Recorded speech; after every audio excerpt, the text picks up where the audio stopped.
I walked into the lavish penthouse, expecting a cozy anniversary surprise with my wife, only to be greeted by an unexpected wave of applause and the sight of my boss and her, standing at the center, hand in hand.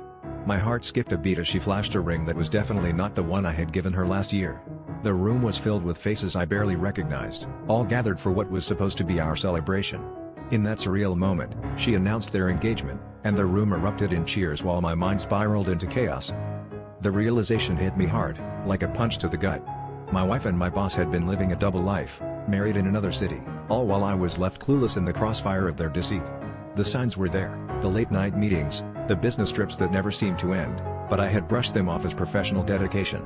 The betrayal cut deeper as whispers around the room began to surface, stories of their escapades that everyone seemed to know, everyone but me.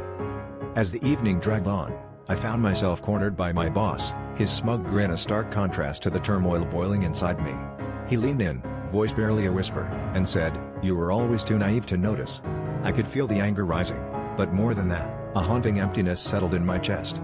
It wasn't just the loss of a spouse or the humiliation of it all, it was the erosion of trust, the realization that the life I had known was nothing more than a well-crafted lie.